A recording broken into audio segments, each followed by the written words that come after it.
Shock ఇవ్వబోతున్నారా? ఇప్పటికే సంధ్యా theatre లో ఆ రోజు ఏం జరిగిందన్న దానిపై వీడియోలు విడుదల చేసిన పోలీసులు ఇప్పుడు ఆయన బెయిల్ రద్దు చేయాలని కోర్టును ఆశ్రయించబోతున్నారా? ఇప్పుడు ఇదే తెలుగు రాష్ట్రాల్లో హాట్ టాపిక్ గా మారింది. సంధ్యా థియేటర్ వద్ద తొక్కిసలాటలో మహిళ మృతి చెందినటువంటి కేసులో మధ్యంతర బెయిల్ పై విడుదలైన అల్లు అర్జున్ ప్రెస్ మీట్ పెట్టడాన్ని పోలీసులు ఇప్పుడు తీవ్రంగా పరిగణిస్తున్నట్లు తెలుస్తుంది. బెయిల్ నిబంధనలను ఉల్లంఘించి దర్యాప్తును ప్రభావితం చేసేలా మాట్లాడారంటూ ఆయన బెయిల్ రద్దు కోసం హైకోర్టులో పిటిషన్ వేసేందుకు రెడీ అనేట్లుగా టాక్ వినిపిస్తుంది. సంధ్యా థియేటర్ తొక్కిసలాట మహిళ రేవతి మృతి కేసులో సినీ నటుడు అల్లు అర్జున్ కి తెలంగాణ హైకోర్టు 4 వారాల మధ్యంతర బెయిల్ ఇచ్చింది. జనవరి 21 వరకు ఆయనకు బెయిల్ ఉంది. అయితే హైకోర్టు బెయిల్ ఇస్తూ కొన్ని కండిషన్స్ పెట్టింది.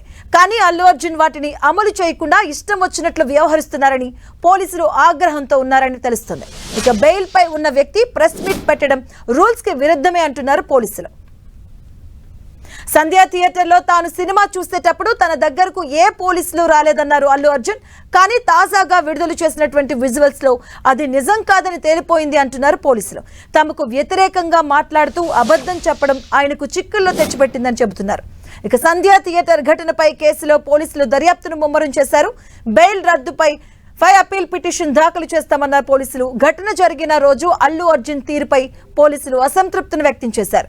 రేవతి మృతి తెలిసి కూడా తెలియలేదని చెప్పడం అల్లు అర్జున్ విచక్షణకే వదిలివేయాలని సిపి ఆనంద్ అన్నారు.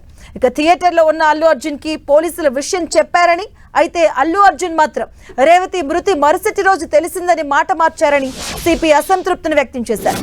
సంధ్యా థియేటర్ ఘటనపై వీడియో ప్రజెంటేషన్ ఇచ్చిన సిపి ఈ కేసును న్యాయపరంగా ఎదుర్కొంటామని చెప్పారు.